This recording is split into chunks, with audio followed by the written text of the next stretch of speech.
Warahmatullahi wabarakatuh.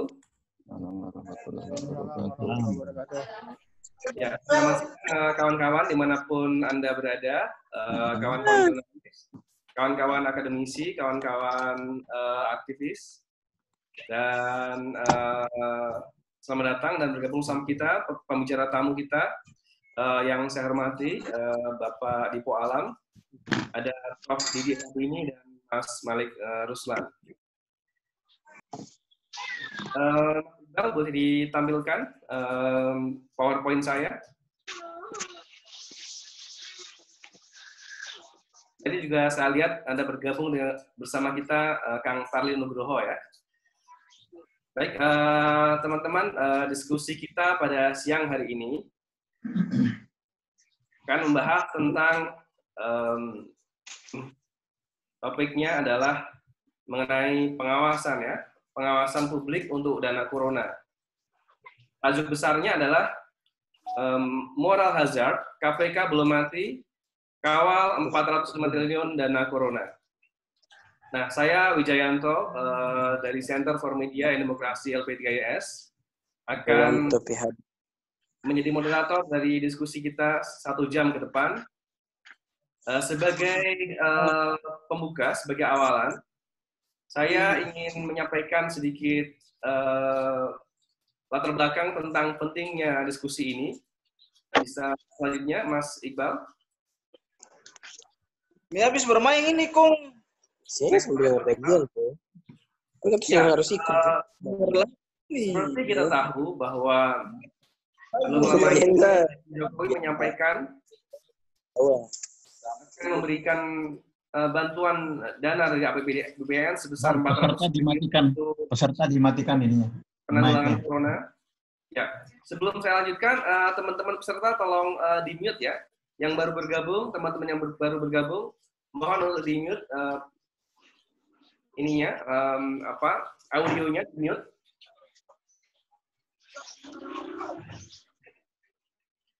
Oke, saya lanjutkan ya. Bisa ditampilkan kembali, Mas Iqbal, PowerPoint-nya? Ya, seperti kita ketahui bersama, Presiden Jokowi menyampaikan akan memberikan dana bantuan dari APBN sebesar 405 triliun untuk penanggulangan corona. Sebelumnya, Mas, balik. Ya, 405 triliun itu terdiri dari 150 triliun untuk pemulihan ekonomi, 70 triliun untuk insentif perpajakan, 110 triliun perlindungan sosial, dan 75 triliun bantuan kesehatan. Di sini tampak jelas ya bahwa dua alokasi anggaran yang pertama itu diperlakukan untuk dunia usaha 220 triliun, lebih dari 50% anggaran. Sedangkan untuk perlindungan sosial hanya 110 triliun, dan untuk bantuan kesehatan jauh lebih sedikit lagi, 75 triliun. Nah, kemudian maka menjadi relevan bagi kita untuk bertanya, next Mas Iqbal. Bagaimana komposisi anggaran ini dapat dijelaskan? Mengapa komposisi anggarannya seperti itu? Lalu kemudian, bagaimana bantuan sebesar itu bisa tiba dengan tepat dan tepat sasaran kepada publik? Yang terakhir adalah bagaimana memastikan bahwa bantuan tersebut bisa terbebas dari penyimpangan. Nah, bicara tentang penyimpangan ini, kita tahu sedikit flashback ya, bahwa pada saat ini kita telah memiliki KPK baru. Next slide, Mas Iqbal. Ya, ini data dari Drone Emprit ya, pada 2019, September 2019, di mana waktu itu kita tahu bersama ya, flashback bersama, Drone Emprit merilis sebuah data bahwa ada sesuatu yang janggal pada revisi Undang-Undang KPK pada waktu itu, karena ada manipulasi opini publik ya.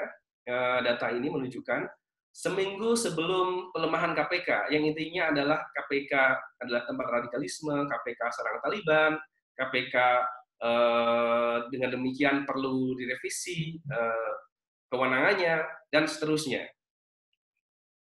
Lalu kemudian berikutnya, Mas Iqbal.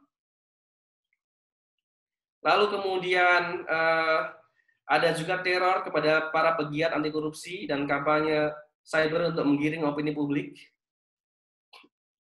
Next, Mas Iqbal. Lalu ada represi pada masa aksi, baik yang terjadi pada aksi mahasiswa ya. Ada aksi mahasiswa di seluruh Indonesia yang menolak revisi, lalu kemudian ternyata ada ratusan yang luka-luka, ada 2 yang meninggal dunia. Kita ingat ya. Berikutnya, Mas Iqbal. Lalu ada 2 yang meninggal di Kendari ya. Yang dalam hal ini Kabak Humas Polri untuk Divisi Humas Polri menyampaikan bahwa oknum yang kemudian juga menyebab tertembaknya para mahasiswa itu telah mendapatkan hukuman. Kira-kira seperti itu ya. Hukumannya sayangnya mungkin tidak memuaskan harapan publik, ya, hanya teguran lisan, lalu penundaan pangkat selama 1 tahun dan dikurung selama 21 hari. Oke, itu flashback tentang kalau kita bicara tentang pengawasan dana corona, maka kita bicara tentang KPK. Nah, sayangnya KPK ini mengalami perubahan ya, bukan lagi KPK yang kita kenal dulu. Gitu. Perubahannya di mana? Terutama terletak pada kewenangannya dalam hal melakukan penyadapan. Jadi KPK untuk melakukan penyadapan harus terlebih dahulu meminta izin Dewan Pengawas. Dewan Pengawas inilah yang kemudian pada waktu itu dikhawatirkan menjadi celah di mana akan kemudian menghambat kinerja KPK. Lalu kemudian pada waktu itu Presiden Jokowi pernah menyampaikan nanti kita pilih Dewan Pengawas yang berkualitas, jadi jangan khawatir, KPK akan tetap bisa berjalan. Orang-orang yang punya integritas yang akan jadi Dewan Pengawas. Oke, selanjutnya Mas Iqbal. Next slide. Lanjut saja, next slide. Ya, sebelum balik lagi.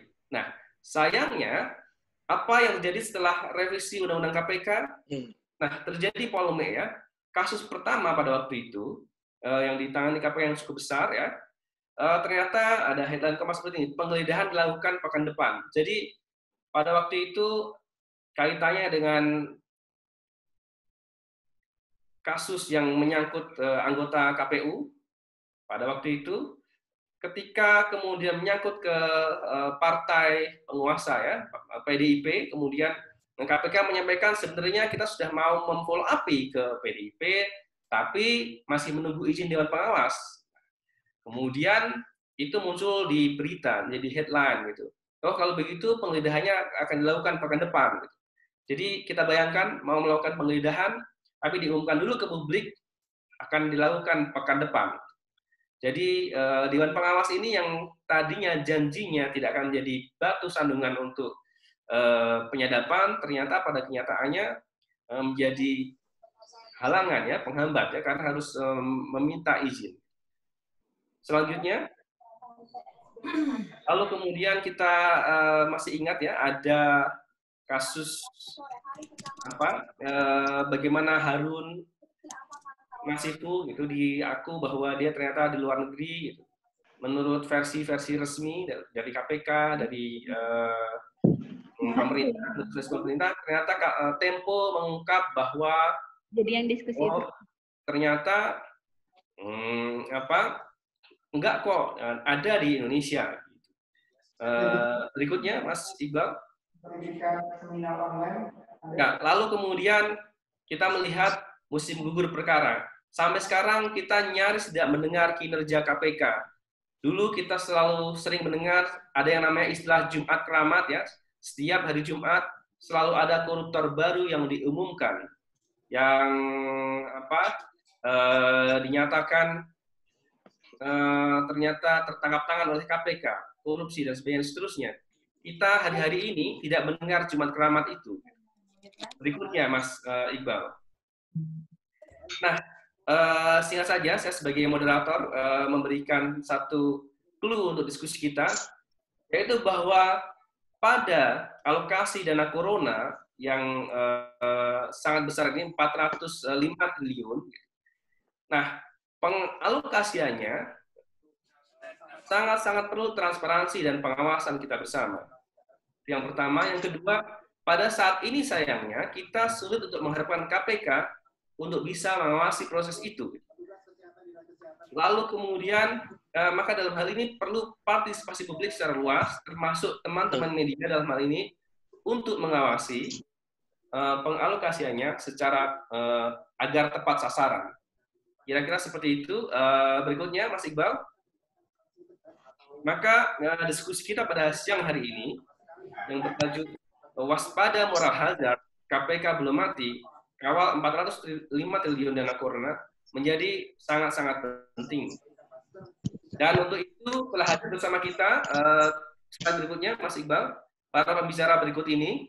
Yang pertama adalah Bapak Dipo Alam PhD. Beliau adalah Sekretaris Kabinet Indonesia Bersatu pada masa Presiden SBY, lalu mantan Ketua Mikroekonomi pada masa Presiden SBY, juga 25 tahun di Bappenas, juga pernah menjadi Sekjen Organisasi Negara-Negara Berkembang yang disebut dengan Developing Countries. Itu pembicara pertama kita. Yang kedua ada Prof. Didik Rahbini, yang adalah Ketua Dewan Pengurus LPDIS. Beliau adalah ekonom senior, juga pendiri Indef.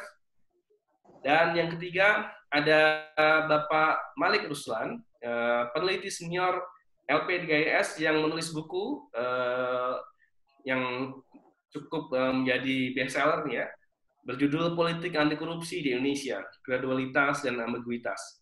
Baik, teman-teman, berikut pengantar dari saya sebagai moderator diskusi kita siang hari ini. Kesempatan pertama kita akan berikan kepada Bapak Dipo Alam, kalau sudah bergabung bersama kita, untuk memberikan urayanya terkait dengan topik diskusi kita pada siang hari ini. Pak Dipo Alam, apakah sudah bergabung bersama kita? Sudah, saya coba. Ya, silakan Pak Dipo Alam. Ya, Mas Didi. Ya, makasih. Mas, coba Iqbal ya? Bukan. Wija. Mas Wijayanto, Ya. Dr. Wijayanto. Ya. Ya, Pak Wijayanto, Dr. Wijayanto. Ya. Mohon maaf saya karena belum kenal, apalagi saya baru pertama kali coba pakai Zoom. Siap, Pak. Ya, ini baru buat kita semua, Pak. Ya, jadi saya sebenarnya membuat ringkasan makalah saya yang pertama pernah saya nulis satu artikel Awas Penumpang Gelap Krisis COVID-19. Sebenarnya saya hanya ingin mengingatkan kita semua saja, dan saya termasuk veteran Bappenas, jadi ikut dengan Pak Ginanjar, kemudian Pak Kwik, Rizal Ramli, Doro Jatun, kemudian Kwik Yangi.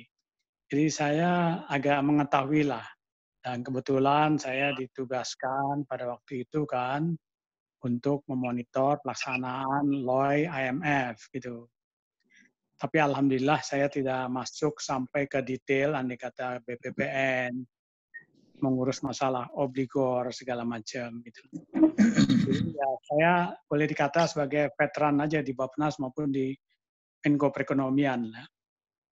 Nah, jadi sebenarnya saya sudah bikin makalah tersebut plus dengan brief eksekutif yang saya maksud buat untuk diskusi hari ini, sama dengan tadi Mas Wijayanto kemukakan, ya ada kekhawatiran kita memang. Kalau saya sebut kita ini, saya merasa ya ketika kita tadi pengantar Mas Wijayanto juga bilang KPK sekarang ini berlainan dengan yang lalu, yang katanya diperkuat, tapi intinya pada kenyataannya ya saya yakin daripada Anda juga ragu bahwa KPK ini sekarang benar-benar diperkuat. Nah, di dalam kondisi tersebut, kejadian masalah sekarang, ancaman COVID ini, saya kira bukan Indonesia saja, hampir semua negara mengambil langkah-langkah bagaimana kita bisa survive, melindungi rakyat kita dan pembangunan dapat berjalan terus dengan baik. Gitu loh. agar semua dana-dana yang memang untuk kita ya terbatas, kita mengingatkan jangan sampai terjadi penumpang gelap lah gitu. Nah, karena memang penyusunan Perpu ini memang saya sudah singkat di eksekutif brief saya. Ini kan mau diborong jadi satu nih. Maka itu sebenarnya paling ya harapan saya kalau Pak Jimli ada, siapa namanya ahli-ahli hukum ya, itu kan mau diborong dari Perpu 1 2020 ini ada berapa ini? Ada Undang-Undang MD3, Undang-Undang Keuangan Negara, Undang-Undang Perpajakan, Undang-Undang Kepabeanan, Penjaminan Simpanan, Surat Utang Negara, Undang-Undang Bank Indonesia, Undang-Undang APBN. Saya termasuk kan ketika krisis 98, ya saya monitoring law IMF, termasuk Undang-Undang BI, yang ketika era Gus Dur itu cukup ramai. Nah ini kan kita berharap bahwa itu tidak perlu dikutik-kutik lagi, tetapi juga sekarang saya lihat OJK ini berperan dalam pengawasan untuk rezim moneter, perbankan ini kurang gesit lah gitu loh. Dan demikian juga BI barangkali ya. Tapi kita tidak menuduh, tapi lebih baik kita berhati-hati dalam kondisi kayak begini. Dan saya senang hari ini kawan-kawan saya dari LP3S mengundang saya, termasuk saya ikut mendengar, bukan saya partisipan aktif yang saya tahu banyak.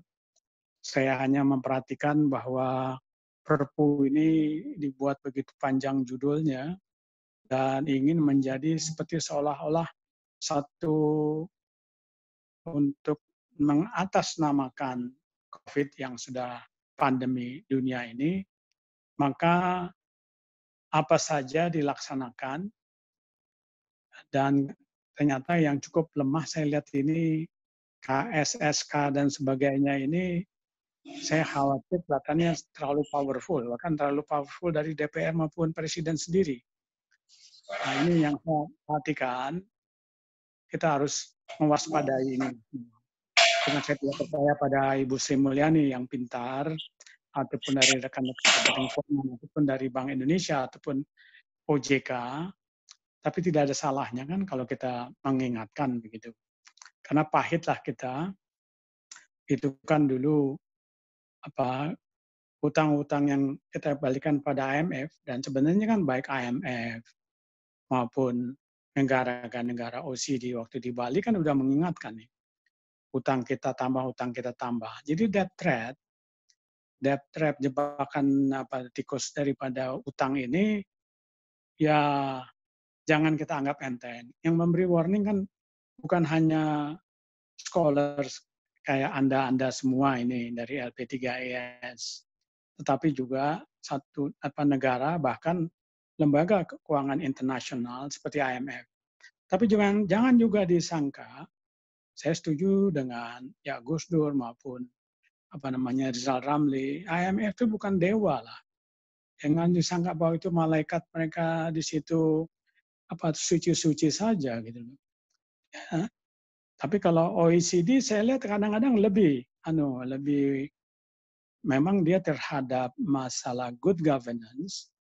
Negara-negara OECD di mana Jepang dan Eropa juga masuk ke sana. Jadi bukan hanya Amerika, itu mereka sudah mengingatkan itu. Andai kata bahayanya BUMN kita. Seperti kayak sekarang nih, APD kita lagi susah, katanya BUMN kita mungkin itu RNI ya, ekspor gitu. Nah, nanti ya katanya yang saya lihat itu ya kemarin juga Pertamina katanya komutnya ngusulkan untuk menggunakan aplikasi untuk ojol sebagai macam. Masalahnya kan kalau bagian rakyat yang lain kan orang yang sekarang dalam keadaan susah COVID ini secara ekonomi kan bukan hanya ojol aja yang bisa mendapatkan. Apa sekarang gimana? Masih ada nggak? Masih ada, masih Halo? ada. Masih ada Nah, Pak Dipo. Silakan lanjut Pak Dipo. Nah, jadi dari gambar yang itu ada dalam brief itu, kalau gitu dipertanyakan, ya kita tadi Anda mengatakan tadi moderator mengatakan bahwa KPK sendiri sekarang dipertanyakan. Ya, Apakah kejaksaan juga sekarang begitu kuat dan kepolisian? ya, Jadi penegakan hukum kita kalau kita pertanyakan kayak gini kan wajar-wajar saja kalau ya, untuk masalah keadilan. Nah, kalau benar ditumpang-tumpangin, yang saya khawatir adalah ambisi-ambisi yang sudah diingatkan masalah jebakan-jebakan utang ini gitu loh. Dan siapa sekarang yang suka diingatkan oleh baik IMF maupun OECD dan negara lain, bukan kita diskriminasi atau rasial apa, tapi memang negara ini bukan kita ngikut-ngikut seperti kayak Trump, debt trap yang ditawarkan dalam proyek-proyek obor ini, dan apakah itu nanti bisa terkait dengan masalah ibu kota baru, segala macam. Pokoknya ada proyek lah gitu. Nah ini kan perlu diingat-ingatkan sekarang. Jangan sampai kita baru kena kayak tikus kejebak itu baru kita menjerit-jerit, ya. By the time kita masih bisa mengingatkan. Apa salahnya DPR harus kritis? Tapi kan mengharapkan DPR kritis sekarang juga jadi pertanyaan. Mereka kelihatannya ya santai-santai aja tuh dari gambar yang saya buat dalam brief summary kita. Ini kan jadi seperti kayak perpu sapu jagat ini. Berapa undang-undang yang sekarang melindungi mereka? Katakanlah semua dunia melihat itu, tapi kan juga di dalam brief summary yang saya bikin itu, gambarannya bisa terlihat. Jangan sampai nanti ada barter-barter kebijakan, kelihatannya nolong kayak begini, membantu rumah sakit. Kan dari jumlah 405 triliun itu, kan tadi sudah disebut, insentif ekonomi dan relaksasi pajak korporasi. Jadi relaksasi pajak korporasi inilah yang perlu harus diawasin, dan ini adalah bagan yang paling banyak menerima jumlah tambahan itu. Kemudian baru social safety net dan anggaran kesehatannya 18,5% dari jumlah 405 triliun. Jadi kalau andai kata belajar dari pengalaman kita 98 maupun 2008, ya, apa salahnya apa kawan-kawan di LP3IS ini bersama-sama secara analisis ekonomi politiknya melihat hal-hal seperti ini. Tatkala ya siapa sih yang percaya pada saat sekarang bahwa KPK benar-benar diperkuat? Saya yakin saya tidak percaya bahwa memang KPK diperkuat. Apakah kita bisa juga percaya pada kejaksaan? Apa kita bisa percaya juga pada kepolisian? Nah, jadi kalau kita ingatkan ini, bukan kita hendak menuduh, gitu ya. Tapi memang ya presiden sendiri perlu diingatkan. Jangan menjadi a man can do no wrong. Apa ngaku sekuat apa sih Soeharto? Masih ada rakyat yang melihat ini. Ya Anda sekalian lah. Nah, kalau kita ngomong gini kan dianggap kan saya ini orang-orang yang disangkanya kita ini hendak revolusi segala macam. Tidak kok. Orang yang masih punya hati dan punya otak semuanya kan perlu mengingatkan ini. Apalagi saya udah umur 70 sekarang, veteran. Masih nyambung nggak suara saya? Ya, udah nggak? Bukannya 45, bukannya 47 umurnya Mas Dipo. Ya, 70 itu kan hanya angka Pak Dipo. Ya, kita udah nggak nyari-nyari bangsa kayak jabatan atau apalah. Ya, jadi kalau memang saya ingatkan kayak begini, ya bagian kewajiban saya untuk amalan gitu loh. Ya, kan kasihan orang dokter itu, aduh, banyak yang dari UI kawan-kawan saya, aduh, dan juga yang saya kenal dari universitas lain kedokteran itu perawat sudah tidak ada gitu loh. Dan saya kira kita jangan kena lagi yang kedua, dan saya paling nggak suka tuh kalau lihat ada barter-barter apa namanya kebijakan nanti. Katanya untuk bantu rumah sakit lah, ini. Nanti akhirnya karena yang punya itu akhirnya ya saya sebut sebagai apa ya, minoritas oligarki lah. Artinya dia lagi. Yang dulu ketika zaman Pak Ginanjar kita ada ekonomi rakyat, ekonomi Pancasila. Nah, sudah itu kan dengan kekuatan dulu dengan rezim, nah, akhirnya ya terjadilah beberapa kali pembetulan, yaitu waktu 1998 maupun 2008 dan sampai sekarang. Jadi menurut saya kalau kita sama-sama kan nggak apa-apa. Kalau kita kritis kan kita bukan mau berontak macam-macam. Tapi kalau kita kritis kan saya kira ya memang itu saya merasa kan kita ini saya juga dapat beasiswa dari pemerintah Indonesia, sekolah di Amerika, S2 bisa, S3 bisa. Masuk Bappenas. Andai kata dulu oleh Daud Yusuf, kami nggak boleh masuk UI, kami masuk LIPI, akhirnya bisa berhasil juga. Kami sekolah ke luar negeri, S2 dapat, S3 dapat, malah kita masuk ke Bappenas, malah Menko Perekonomian berapa saya? 7 Menko di atas saya, mulai dari Pak Ginanjar sampai terakhir Pak Ical. Ya. Toh kita tetap kritis ketika kita masuk di dalam kesempatan itu, kita tetap kritis menyusun GBHN, menyusun Repelita. Ya, kita alami itu semua. Sekarang saya ingin share pada pemuda-pemuda kita, pada Anda juga lah, para scholars gitu. Kita tidak boleh menyerah, tetap kritis. Jangan dianggap Sri Mulyani itu yang paling terpintar semua dan paling berani gitu loh. Kita melindungi dia. Saya terus terang ketika zamannya era Gus Dur kan ikut sebagai mendampingi Rizal Ramli sebagai Menko Perekonomian maupun Kwik Kiangi. Ya. Kita kritis saja nggak apa-apa. Rizal sekarang makin kritis, saya lihat. Faisal Basri juga. Hatib Basri juga sekarang udah mulai juga. Nggak apa-apa. Menurut saya, bukan kita mengharapkan kita semuanya jadi pemberontak, bukan. Mengingatkan itu satu kewajiban kita.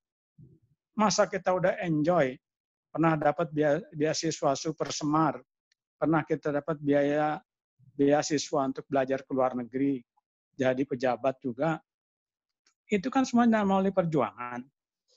Nah, jadi kalau kita share apa yang kita alami, yang kita ketahui, dan kita waspada, why not? Apa salahnya? Jadi saya setuju, kalau umpamanya diskusi siang ini, melihat itu, ya kita di luar pemerintahan, bukan mau berontak. Jangan dianggap kita ini jadi grup anarko, dianggap grup anarko segala macam. Jangan gampang-gampang loh. Lihat kemarin kejadian konflik antara TNI sama polisi di Papua. What is that? Udah berapa kali berulang ini konflik-konflik itu. Nah, jadi demikian juga sekarang penegak hukum kita. Jangan kita lepas mereka hanya dengan jaminan bahwa katanya dengan Perpu itu atau undang-undang yang sudah jadi KPK itu diperkuat, apa benar? Berapa orang yang sampai meninggal ketika demo yang terakhir itu? Dan orang-orang tua seperti Pak Emil Salim lah, dan segala macamnya orang-orang tua yang diundang ke istana yang menanyakan masalah soal undang-undang KPK. Ini kan sebenarnya hal-hal yang wajar-wajar saja. Ya Pak Emil sama lah kayak kita. Pak Emil udah 90 lebih. Ya Pak Emil Salim. Ya mantan Ketua Dewan Mahasiswa UI juga, Pak Emil. Saya juga. Dan yang lain. Jadi kalau Pak Emil sampai tua, masih dia juga kritis. Kita juga berhutang pada rakyat. Memang pendidikan kita dapat dari siapa? Nah, memang itu orang tua kita juga rakyat. Kita dapat beasiswa. Baik di UI, baik kita sekolah di luar negeri, kita balik lagi, kita jadi paket, menyusun GBHN, menyusun Repelita 6, menyusun ini. Dan untuk apa itu semua kalau kita di sini sekarang dalam keadaan COVID kayak sekarang yang sudah pandemi ini, justru kita mau tidak menjadi kritis karena itu biarinlah itu urusannya presiden sama menteri-menterinya. Saya kira jangan kayak begitu. Tapi kita tidak, kalau kita curiga, kita hanya kritis mempertanyakan ini. Dari jumlah yang begitu besar, anggaran yang masuk di dalam Perpu tersebut, dengan komposisinya, insentif ekonomi dan relaksasi pajak korporasi, di situ tuh yang kelihatannya paling gampang, even social safety net juga kadang-kadang. Jadi ketika kita lihat juga sekarang, coba saya nggak tahu, direkap lah KPK yang lalu itu, yang sudah diganti sekarang. Siapa-siapa sekarang yang pernah menjadi tahanan-tahanan itu? Jumlahnya. Jadi oligarkinya makin kelihatan. Seperti Burhan Muhtadi bikinlah itu loh, mengenai masalah demokrasi begitu mahal. Saya kira itu betul. Jadi ini menurut saya telah bikin 2 artikel yang saya tulis awas penumpang gelap krisis COVID-19, yaitu dari pengalaman saya gitu loh. Tapi nanti detailsnya saya kira kawan-kawan yang lebih banyak menguasai masalah ekonomi politik pada kondisi sekarang, saya kira jangan berdiam diri dan Anda diharapkan tetap kritis. Gitu. Jangan hanya melepaskan ini seolah-olah ini dengan kekuatan politik yang ada di dalam Perpu atau jadi undang-undang itu semuanya akan mudah. Saya kira barangkali bukan begitu. Kita harus mengawalnya. Mata kita, telinga kita, pikiran kita. Gitu. Itu adalah bagian daripada kewajiban kita sebagai warga negara. Gitu. Jadi saya concern di sini, dari brief yang saya bikin, eksekutif brief, moral hazard KPK belum mati. Nah, memang kita tidak harapkan KPK belum mati, memang belum. Tapi sekarang udah loyo menurut saya. Kelihatanlah beda sekali dengan yang lalu. Dan saya kira barangkali pendapat saya Pak Emil Salim juga, walaupun sudah 90 tahun, saya beda 20 tahun lebih muda dari beliau, ya kita masih ada umur, masih dikasih amanah di dalam menambah amalan dan ibadah kita, why not? Saya kira ini yang saya ingin share hari ini, karena menurut saya terima kasih LP3S telah membuat semacam video conference ini, dan memperluas lagi, memberikan kepada para mahasiswa, pemikir concern. Saya kadang-kadang saya pesimistik melihat DPR kita sekarang. Saya nggak tahu apakah pimpinan-pimpinannya udah pada tidur semua, ya, dan kepikiran nanti kata mereka dapat lagi ada uang tambahan untuk mobil baru segala macam. Ketika kita lagi disulit masalah COVID ini, keluar uang atau uang muka untuk mobil, itu sangat menyakitkan gitu. Tapi untung nggak jadi, ditunda. Jadi hal-hal ini saya juga lihat, saya sedih dengan DPR sekarang ini. Saya nggak percaya mereka ini sekarang kritis terhadap hal-hal yang dihadapi oleh rakyat kita sekarang. Ya, jadi boleh kan kalau saya kritis terhadap DPR? Ya, pasti Mas. Ya. Saya kira ngomongnya itu deh, cukup ya. Oke, ya, terima kasih Pak Dipo, sangat menarik sekali ya poin-poinnya tadi. Itu saya pikir pembelajaran buat kita semua generasi muda.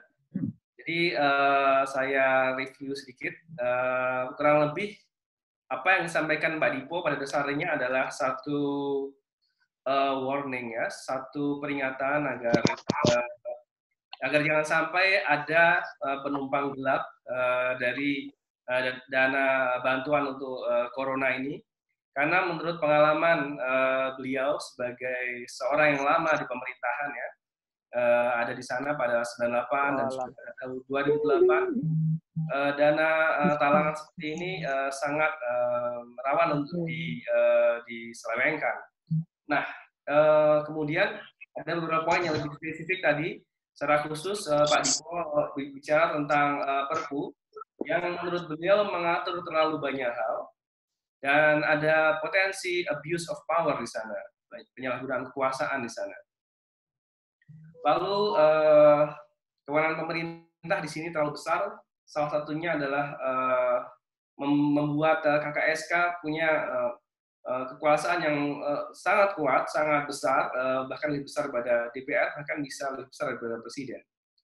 Lalu dalam skema alokasi anggaran bantuan untuk corona, relaksasi pajak korporasi merupakan salah satu poin yang sangat-sangat rawan untuk diselewengkan, terutama dengan jumlahnya yang besar, meskipun dana untuk safety net, untuk bantuan sosial juga tidak kemudian jadi bebas dari penyelewengan. Lalu kemudian Pak Dipo juga mengingatkan kita bahwa utang itu nggak bisa untuk dianggap remeh ya. Ada yang namanya debt trap, jadi jebakan hutang. Kita hutang untuk pindah ibu kota, lalu kemudian hutang juga ya global bond itu untuk mengatasi corona ini. Juga satu hal yang perlu menjadi concern gitu. Jadi kita nggak bisa untuk percaya begitu saja kepada pemerintah, semuanya pasti yang dilakukan benar, perlu kita awasi bersama-sama. Lalu kemudian hal lainnya adalah bahwa hari ini pengawasan menjadi sangat-sangat isu yang sangat krusial, justru ketika KPK sudah tidak lagi sama seperti yang dahulu. Nah, pertanyaannya adalah jika KPK saja kita ragu, lalu bagaimana dengan lembaga lain seperti kejaksaan dan kepolisian? Lalu kemudian Pak Dipo juga merasakan ya bahwa ada semacam antikritisisme dari pemerintah. Jadi kalau ada yang mengingatkan, beliau sebagai seorang yang sudah berusia 70 hanya ingin memberikan pesan ya sebagai saja dianggap sebagai disalahpahami, jangan sampai disalahpahami ketika orang kritis gitu. Anarko, berontak, revolusi, hal semacam itu. Seharusnya pemerintah membuka diri pada kritik. Lalu kemudian poin lain adalah bahwa DPR seharusnya bisa menjadi institusi yang kritis kepada pemerintah. Sayangnya dalam hal ini kritisisme itu juga tidak bisa kita harapkan datang dari sana. Ada kecenderungan bahwa DPR sepertinya kurang peka pada nasib yang sedang diderita oleh publik. Mungkin kawan-kawan tadi adalah beberapa poin dari pemaparan Pak Dipo. Dalam hal ini beliau juga telah menyusun satu artikel singkat yang nanti kita akan share kepada teman-teman jurnalis, kepada kawan-kawan semua yang ada di sini. Tadi saya lihat juga ada Kang Tarli, ada Bu Husnul Mariah ya yang bergabung bersama kita. Selamat datang untuk kawan-kawan yang baru bergabung. Sekedar polite reminder sekali lagi, mengingatkan untuk yang baru bergabung untuk memastikan bahwa audio recordernya untuk di-mute supaya kita bisa mendengar pemaparan para pembicara dengan jernih. Nah, sekarang kita menuju kepada pembicara kita berikutnya, yang kedua, dalam hal ini Prof. Didi Rahbini, ekonom senior, ketua Dewan Pengurus LPGIS dan juga pendiri Indef. Silahkan Prof. Didi untuk data saya. Memberikan data materi. saya mirip dengan data saya mirip Pak Dipo. Pak Malik dulu deh, hukum, analisis Oke, hukum. baik. Oke, baik. Kalau begitu, silahkan Pak Malik Ruslan. Beliau adalah peneliti senior di LPGIS, menulis buku Politik Anti Korupsi di Indonesia. Silahkan Pak Malik, bisa di-unmute dulu mungkin speakernya, supaya bisa kedengaran suaranya oleh kita. Kita belum mendengar suaranya Pak Malik. Pak Malik bisa mendengar saya, Pak Malik Ruslan? Kita belum bisa mendengar suara Pak Malik. Halo. Ya, sekarang sudah kedengaran. Oke. Oke, Oke. Pak Malik, silahkan. Terima kasih atas kesempatan ini. Assalamualaikum warahmatullahi wabarakatuh. Selamat sore teman-teman semua. Salam kenal buat Pak Dipo Alam. Selamat datang di diskusi LP3ES. Terima kasih. Tadi Pak Dipo sudah menyampaikan uraian yang begitu bagus, komplit. Kalau diibaratkan bangunan, Pak Dipo sudah meletakkan pondasi yang kuat. Tugas saya mungkin hari ini saya mau menyusun batu bata di atasnya ya. Supaya nanti teman ditayangkan Iqbal PowerPoint saya. Nah, oke. Ya. Nah, langsung ke halaman 4 ya, halaman 3 aja, 3. Nah, pertama-tama kita melihat kita sekarang berada dalam keadaan darurat nasional. Dan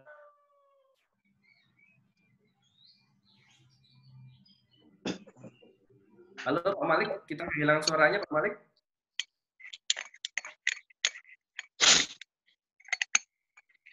Pak Malik, kita kehilangan suaranya Pak Malik. Tidak usah pakai headset sebaiknya. Pak Malik mungkin bisa melepas headsetnya supaya kita bisa mendengar.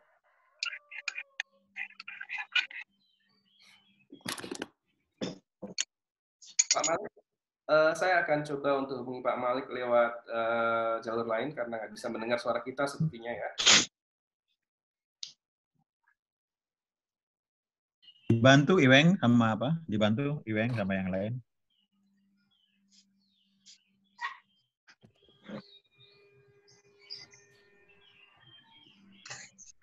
Pak Malik, kita nggak mendengar suaranya Pak Malik.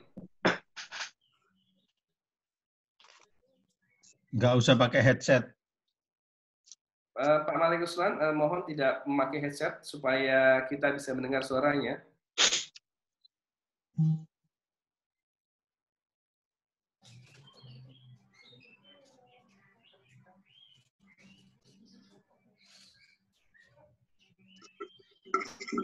Pak Malik, suara Pak Malik tidak terdengar ya oleh kita. Dijapri aja dulu Pak Mas Wijayanto, Pak Maliknya. Saya sudah japri beliau nih, sepertinya beliau fokus pada PowerPoint sehingga tidak bisa untuk tidak membaca ini. Saya bahkan menelponnya, saya sedang menelponnya sekarang.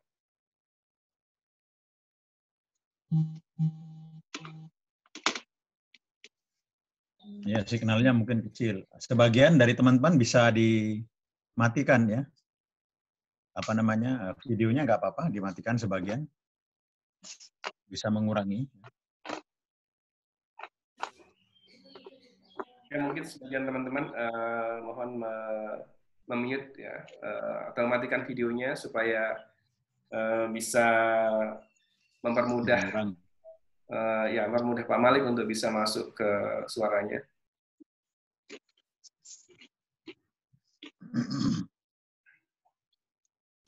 Kalau enggak, saya dulu deh. Iya, berhenti tuh gambarnya videonya Pak Malik berhenti tuh, kelihatannya ada masalah tuh. Ya, tolong saya saja. Oke, Mas Didi deh, Mas Didi. Silakan, Prof. Oke, saya saja. Iya, Prof. Silakan, Prof. Baik, teman-teman sekalian ya. Selamat sore. Assalamualaikum warahmatullahi wabarakatuh ya. Waalaikumsalam. Warahmatullahi wabarakatuh. Baik, melanjutkan Dipo, saya akan maaf saya cek dulu punya saya. Melanjutkan Pak Dipo, saya akan menganalisis secara ekonomi politik situasi yang ada sekarang. Saya mau cerita dua hal ya. Apakah suara saya kedengaran? Sangat jelas, sangat jelas Mas Didi. Oh ya, oke. Saya mau cerita dua hal ya. Pertama, tahun 2014-2015 itu ada proses penanganan undang-undang penanganan krisis. Ya, berkaca kepada tahun 1998 di mana tidak ada institusi yang merespon krisis. Nah, kemudian di dalam proses itu kan ada KKSK, Menteri Keuangan, ya, unsurnya. BI, OJK, LPS, itulah anggota KKSK. Nah, ketika sampai pada satu hal, siapa yang memimpin? Itu penakut semua, nggak ada. Jadi tidak ada di pasal itu untuk pada takut semua untuk jadi pemimpin. Jadi karena takut mencari kekuasaan yang besar. Jadi perilaku, ini analisis perilaku dari para pengambil kebijakan. Nah, kalau tidak ada pemimpin di dalam situasi itu penanganannya pasti kacau. Jadi itu Menteri Keuangan, BI, OJK, LPS, itu nggak mau jadi pemimpin, itu jadi presidium doang. Ya, jadi seperti klub arisan. Ya. Nah inilah kondisi kita di mana leadership itu pada tingkat domain sistem keuangan, leadership pada APBN itu tidak memadai. Ini kondisi berat situasinya, sehingga Perpu juga yang dihasilkan itu ya seperti itu. Kita bisa kritisi nanti satu persatu. Jadi sekarang penanganan krisis keuangan dengan undang-undang krisis itu sebenarnya sudah ada, ya. Tetapi sekarang membuat Perpu lagi yang itu lalu komplikasi, ya. Dan kemudian di dalam pasal 28 itu kewenangan DPR dalam kasus ini, kewenangan anggarannya dicabut, dihilangkan di Undang-Undang MD3. Coba bayangkan. Ya, jadi undang-undang ini seperti Pak Dipo sebut tadi, saya mirip analisisnya. Ini mengambil kewenangan yang sangat besar sekali. Ya, itu yang pertama, cerita saya pertama. Jadi waktu undang-undang penanganan krisis, di mana, ini kan terjadi krisis ekonomi, krisis keuangan. Yang bertanggung jawab itu KKSK, otoritas di bidang keuangan, ada 4, Menteri Keuangan, BI, OJK, dan Lembaga Penjaminan Simpanan. Nggak ada, semua menolak untuk jadi pemimpin. Akhirnya jadi arisan, jadi presidium, nanti gantian arisan. Ya, nah, apa artinya? Institusi ini institusi lembek, institusi arisan dalam undang-undang itu. Jadi kalau tidak ada kepemimpinan dalam situasi krisis dan didesain arisan seperti itu, nggak ada yang tanggung jawab. Itulah kelemahan dari undang-undang kita. Ya. Itu yang pertama. Kedua adalah perilaku pemerintah dalam menyelundupkan hukum. Tadi ya Pak Dipo mengkritik berbagai hal. Saya menduga bahwa dalam Perpu ini yang menyelundupkan hukum itu banyak. Dan sudah terjadi penyelundupan hukum dilakukan pada waktu revisi Undang-Undang KPK. Ya, atas dasar restu dan pengawasan Presiden sendiri bersama DPR. Ya. Dan DPR tidak dilakukan di dalam pansus, tapi di balik secara sembunyi-sembunyi, sehingga KPK pun tidak tahu. Dan penyelundupan hukum itu berhasil pada waktu Undang-Undang KPK, revisi Undang-Undang KPK, bahkan dengan demo yang besar pun tetap berhasil. Apalagi sekarang, yang diskusi itu cuma LP3 sini. Dan veteran Bappenas Pak Dipo itu akan lebih berhasil. Karena suara sunyi. Ya. Ya, suara sunyi. Jadi ini akan lebih berhasil menyelundupkan hukum ini. Ya. Jadi sekarang apa? Sekarang itu dua hal ya. Ya, jika Perpu ini menurut saya itu DPR akan lemah, walaupun tidak setuju akan lemah. Tapi mungkin ketuanya lupa siapa ketua DPR sekarang ya. Doro Putri. Itu, akan tidak seperti sebutkan ya. Nah, sekarang apa catatannya? Catatannya adalah bahwa Perpu itu dibikin ya dengan juga pasal-pasal yang selundupan, ada pasal yang disebut Pak Dipo itu adalah pasal 27 ya. Saya baca saja ya coba ya. Biaya yang telah dikeluarkan pemerintah dan atau lembaga anggota KKSK dalam rangka pelaksanaan kebijakan pendapatan negara, termasuk kebijakan di bidang pajakan, Perpu ini, ya, kebijakan belanja negara, ya, termasuk kebijakan bidang keuangan daerah. Karena le mineral diproses melalui sistem pengamanan ganda. Pertama, botolnya. Ada suara bocor kawan-kawan, ada iklan air mineral nih, boleh. Ya, oke, sip. Ada iklan masuk itu. Ya, silakan. Dibantu Iqbal, yang semua peserta di mute ya, Bal. Mohon Mas Iqbal untuk membantu mute semua peserta. Siapa? Peserta. Ya, di mute ya. Oke, silakan lanjut Prof. Saya ulangi ya, biaya pasal 27 ayat 1, biaya yang telah dikeluarkan pemerintah dan lembaga anggota KSK dalam rangka pelaksanaan kebijakan pendapatan negara, termasuk kebijakan di bidang pendapatan, kebijakan belanja negara, termasuk kebijakan di bidang keuangan daerah, kebijakan pembiayaan, kebijakan stabilitas sistem keuangan, dan program pemulihan ekonomi nasional dalam keadaan krisis ini, merupakan dari biaya ekonomi untuk menyelamatkan perekonomian nasional dan bukan merupakan kerugian negara. Jadi kalau nanti memberikan kontrak tanpa di tender kepada ruang guru atau kepada siapa tuh yang sekarang lagi ribut, itu tidak bisa dituntut, ya. Nah ini tidak bisa dituntut, ya. Ya, anggota bukan kerugian negara.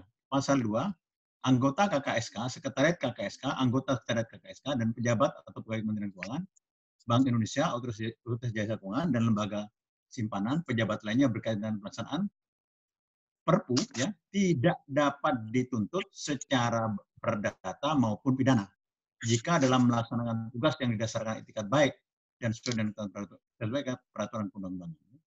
Jadi tidak dapat dituntut. Nah sekarang apa analisis saya? Analisis ekonomi politik hukumnya. Ini karena pejabat itu takut, ya nggak, jadi pejabat takut dan penakut, ya. Karena sudah terjadi presiden sebelumnya, ya, aparat hukum dan hukum Indonesia itu mengkriminalisasi banyak sekali kebijakan-kebijakan ekonomi. Jadi hukum kita itu ini turunan dari kerumitan hukum kita, ya. Jadi hukum kita itu rabun dekat, ya. Dia tidak bisa membedakan mencuri itu kriminal, tidak naik itu kriminal, tidak naik kelas itu dianggap kriminal. Tidak naik kelas itu adalah sebuah, ya, tidak naik kelas itu ya udah hukumannya nggak naik kelas, ya sudah dia tunda 1 tahun. Tapi mencuri itu kriminal. Nah, dua-duanya ini tidak naik kelas dengan mencuri itu disamakan dalam hukum Indonesia, dikriminalisasi. Nah, seseorang di dalam jabatannya, misalnya dia membuat kebijakan, dia bersih, tidak mencuri, melakukan rapat, mendapatkan tanggapan ahli, sudah visibilitasnya oke, tapi ada kerugian negara, itu dikriminalisasi. Nah, akhirnya sekarang ini KKSK minta kekebalan hukum. Nah, itu seperti DPR aja tidak kebal hukum, ya. Nah, yang lucu lagi di pasal 28, ya, yaitu 28 ya, angka 10 Perpu, ya, yaitu mencabut kewenangan anggaran DPR, ya. Jadi dalam Perpu ini DPR tidak punya kewenangan, dicabut, ya. Ya, dalam UMD 3 itu, ya.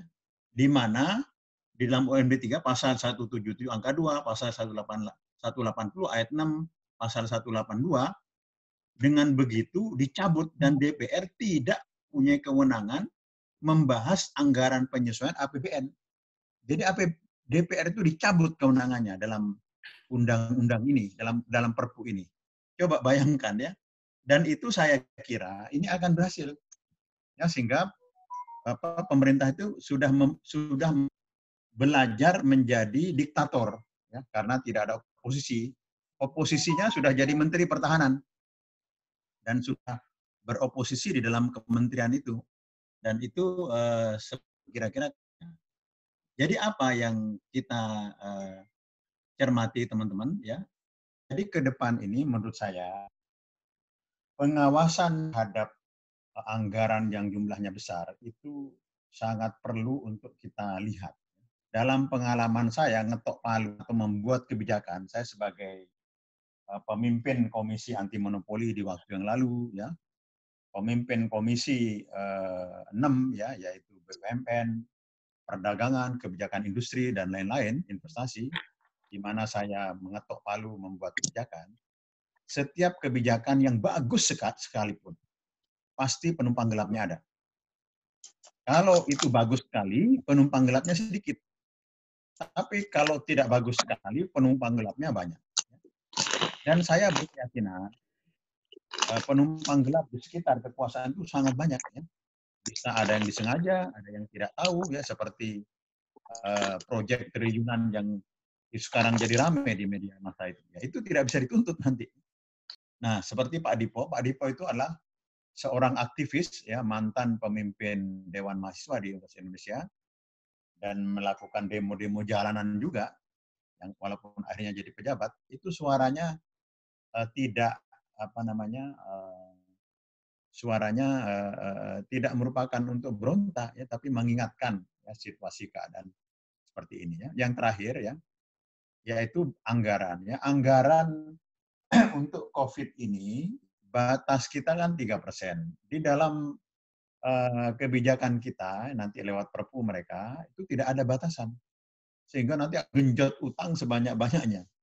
Tidak ada yang mengkritik karena DPR kan tidak boleh membatasi karena dia kewenangannya sudah dicabut, ya, di pasal 28 itu DPR sudah dicabut. Nah, padahal itu jalan pintas yang paling gampang. Padahal, ya, teman-teman sekalian, kita bisa melihat kalau teliti, ya, ini informasi yang kalau diteliti ke dalam itu bisa ada 400 triliun yang tidak dipakai anggaran di daerah, anggaran kementerian. Itu banyak sekali.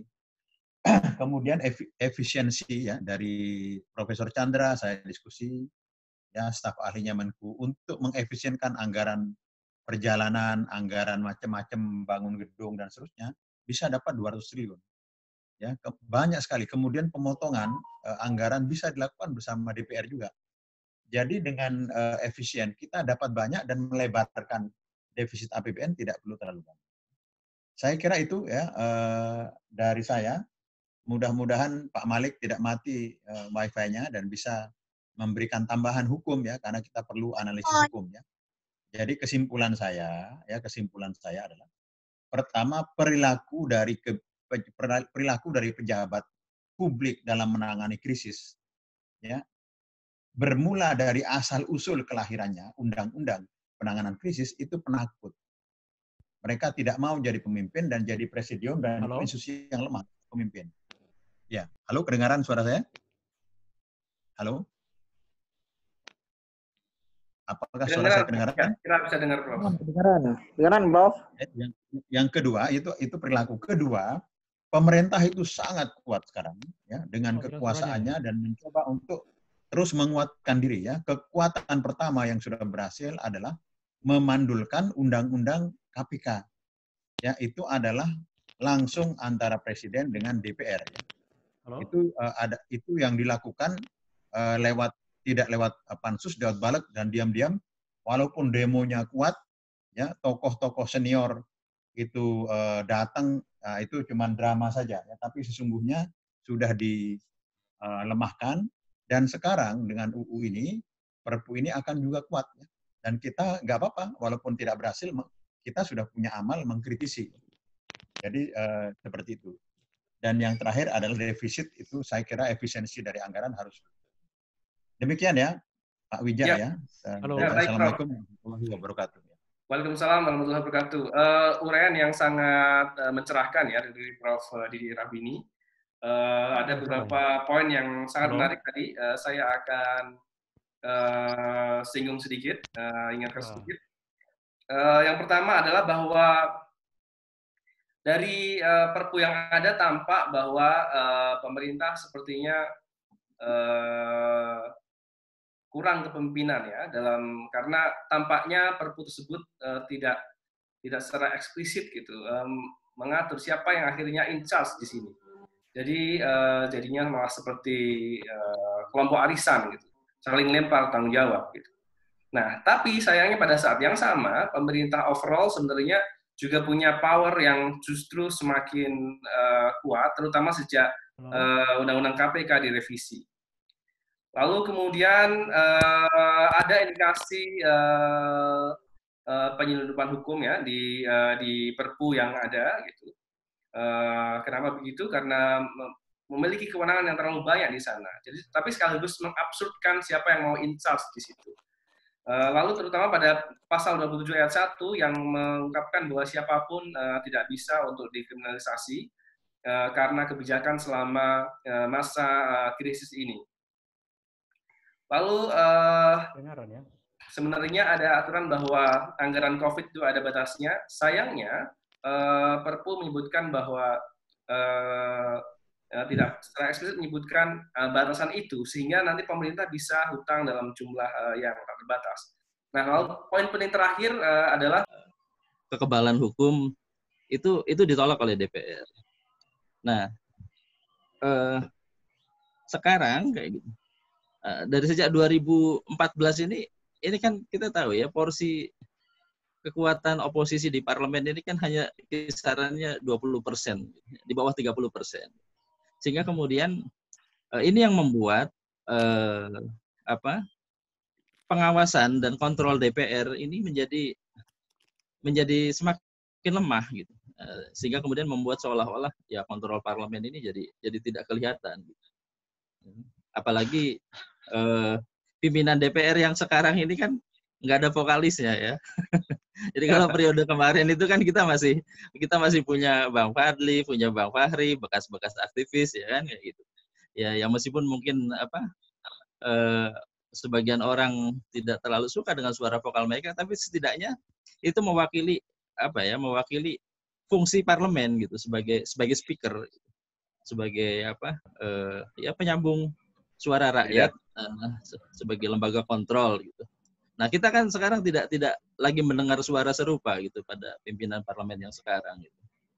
Kita berhadapan dengan krisis, tapi kemudian respon atas krisis itu tidak kita dengar gitu dari lembaga parlemen. Nah, saya kira itu adalah bagian dari itu tadi, bagian dari semakin kuatnya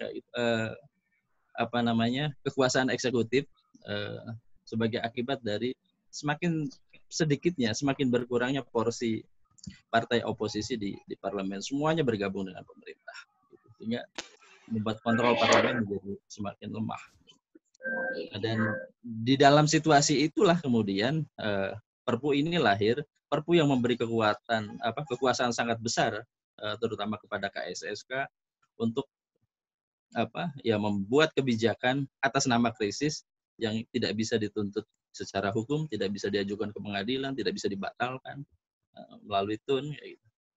Nah, ini saya melihatnya dari sisi itu ya. Jadi potensi abuse of power saya kira memang besar, apalagi berhadapan dengan melemahnya fungsi kontrol parlemen sebagai akibat dari sedikitnya share partai oposisi.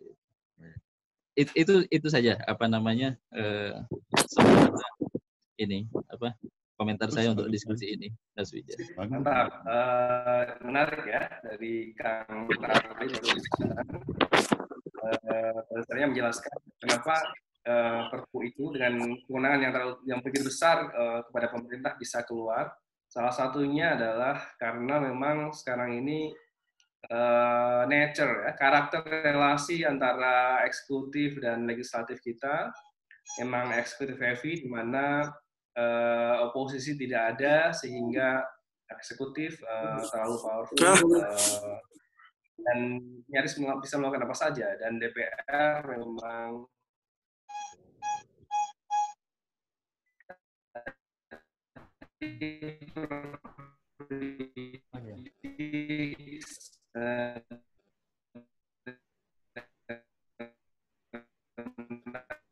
menyampaikan ketua DPR sekarang siapa sih?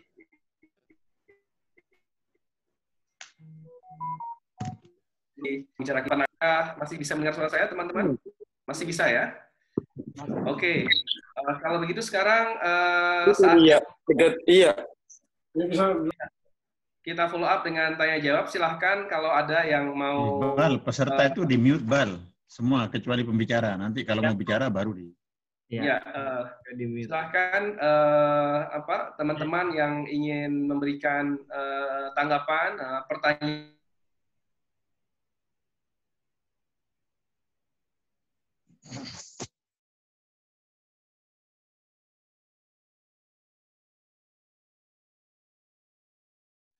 Ketua alumni Sekolah Demokrasi Angkatan Pertama,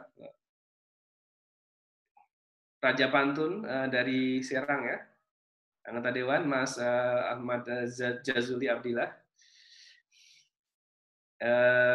Ya, selamat datang untuk teman-teman yang baru bergabung.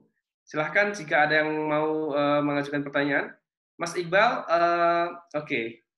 Mas Dodi Santoso, silahkan Mohon Mas Iqbal men-unmute ininya speaker beliau. Baik, Pak. Ya, Pak Dodi Santoso ya. Dodi. Oke. Masih belum enggak, silahkan Mas Dodi.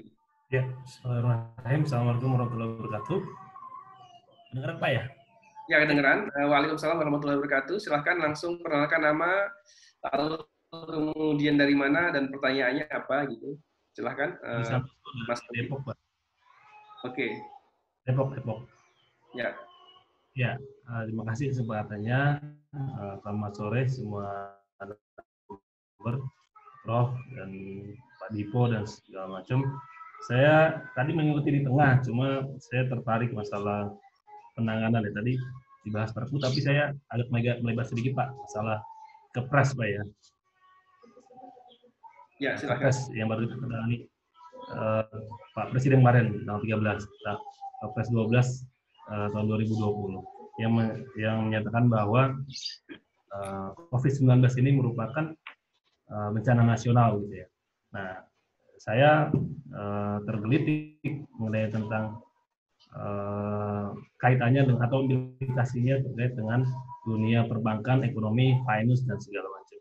Nah, bencana nasional ini kan salah satu, kalau di perjanjian itu kan ada sebuah klausul Pak ya, ada pasal di akhir itu biasanya ya kalau terjadi force majeure, bencana dan segala macam, bahwasanya ya pihak-pihak yang terkait dengan perjanjian ya bisa, saya nggak tahu bahasanya, tapi bisa mungkin tidak memenuhi kewajiban segala macam.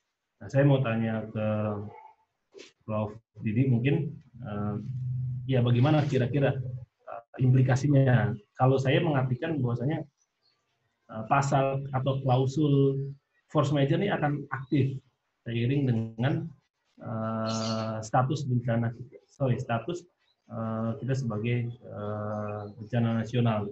Lalu bagaimana implikasinya? Yang kita ketahui bersama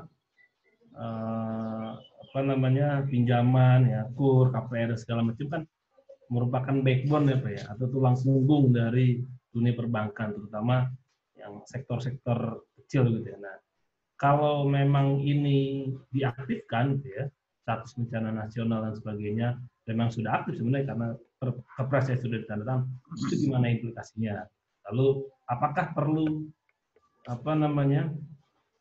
perlu aturan yang lebih teknis gitu ya Pak untuk bisa menjalankan ini. Ini saya tergelitik saja melihat Kepres 12 tahun 2020 kemarin. Nah itu jadi mungkin segitu aja Pak. Jadi silakan sangat terima kasih. Assalamualaikum warahmatullahi wabarakatuh. Waalaikumsalam warahmatullahi wabarakatuh. Pertanyaan naik dari Mas Dodi Santoso ya dari Depok. Kumpulkan dulu. Saya sambung dulu. Penanya berikutnya. Saya kumpulkan dulu penanya berikutnya. Mungkin ada yang mau mengajukan pertanyaan. Silahkan angkat tangan. Oh ya. Mas Darwan Dermawan mau bertanya?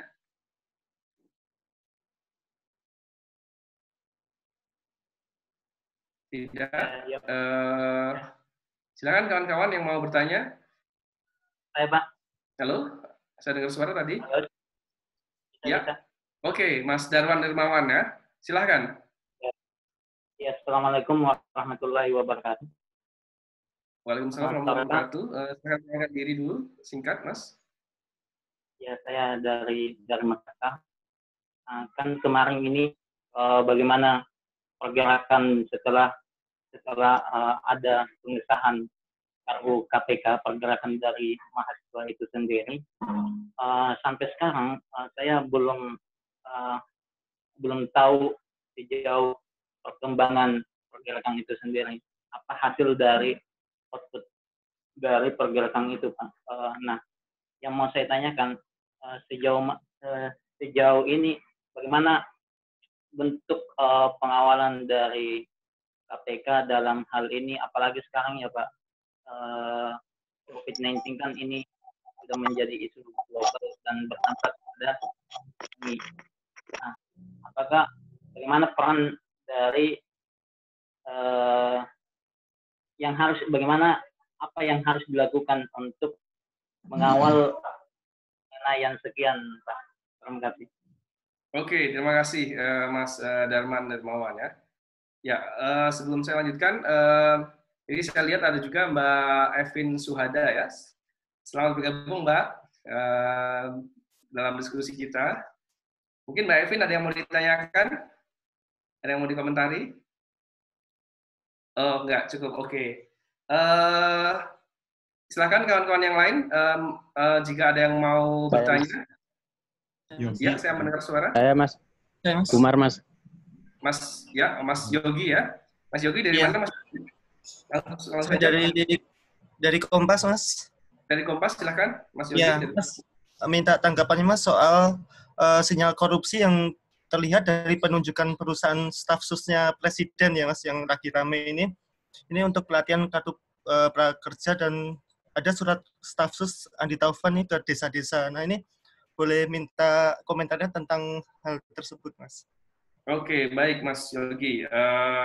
Terkait dengan peluang korupsi ya, dengan adanya surat yang beredar dari staf sus Adi Taufan ke desa-desa terkait pengadaan APD ya, menggunakan CV-nya itu ya. Iya. Oke, mungkin 3 dulu. Saya akan. Ya bisa. Ada lagi? Satu. Iya, sama satu Mas. Satu lagi, Ya. oke. Mas Umar, silakan. Ya, Umar dari ya. Jawa Pos ya. Ya. Makasih Mas Wija. Ya, silakan Mas Umar. Assalamualaikum warahmatullahi wabarakatuh. Tadi Ya, saya baru bisa mengikuti diskusi ini di pertengahan pernyataannya Pak Prof. Didik tadi. Kalau yang Pak Dipo Alam tadi saya belum bisa mengikuti paparan beliau. Dan Pak Didik tadi sedikit saja yang saya bisa ikuti karena mohon maaf terlambat. Yang saya ingin tanyakan terkait dengan Perpu ini Mas Wija. Perpu nomor 1 2020. Ya, silakan, tadi Mas. Prof Didik sedikit mungkin sudah menguraikan terkait dengan implikasi dari Perpu ini ketika nanti akan berlaku begitu. Kita memang khawatir dengan pasal-pasal dalam Perpu ini, terutama di pasal 27 sama pasal 28 seperti yang diuraikan sama Prof Didik tadi, terkait kewenangan besar daripada KSKK ya, kalau tidak salah. Ada indikasi kebal hukum ketika nanti suatu saat ditemukan ada indikasi penyelewengan dari dana COVID-19 ini begitu.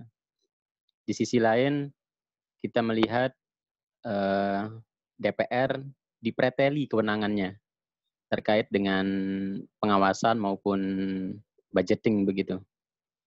Nah, yang ingin saya tanyakan,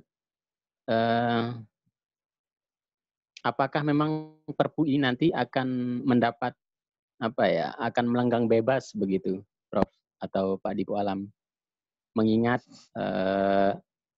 sebagian besar parlemen atau fraksi sudah merapat ke pemerintah begitu. Apakah Perpu nanti ini akan diterima dengan mulus tanpa catatan mungkin atau tanpa beberapa pasal tadi yang kontroversi yang akan dicabut begitu kira-kira. Nah, dengan berlakukannya Perpu nanti ini implikasi ke depan kita ini akan seperti apa begitu, Prof atau Pak Dipo Alam. Mungkin karena DPR kita tidak lagi memiliki kewenangan untuk melakukan pengawasan maupun budgeting, berarti DPR kita ini dikunci kewenangannya oleh Perpu ini begitu. Implikasinya ke depan seperti apa begitu. Itu aja mungkin Bang Wija yang saya tanyakan. Halo. Iya, oke. Iya. Iya, oke. Kita dengar ya. Siap, Prof. Ya, moderator silakan. Kita dengar. Halo.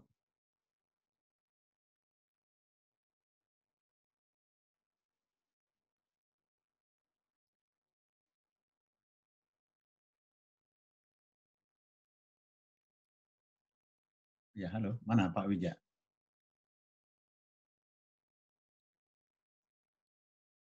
Pak Wijaya mana? Sekarang hilang.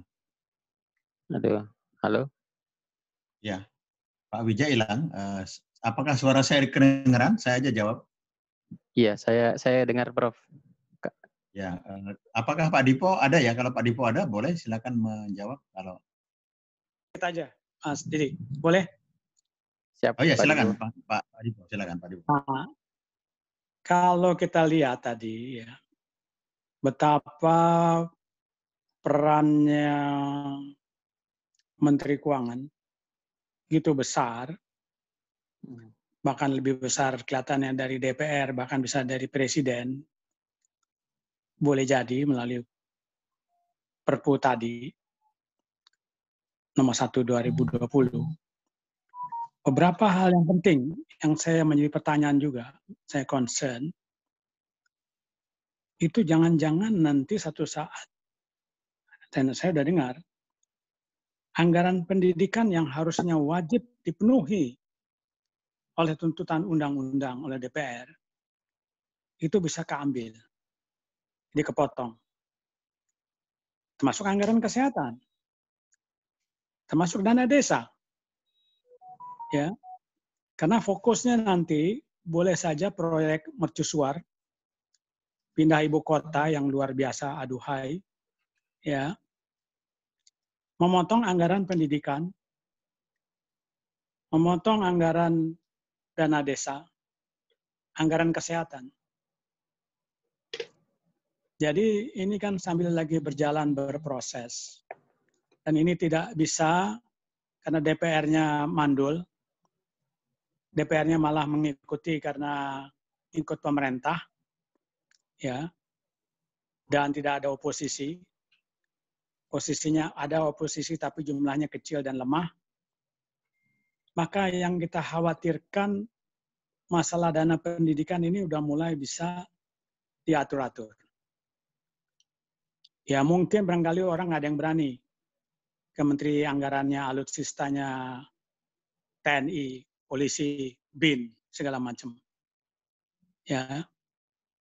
Tetapi anggaran pendidikan, apalagi kalau Menteri Pendidikannya pikir cukuplah pakai dana aplikasi, seperti yang dilakukan kemarin dengan suratnya,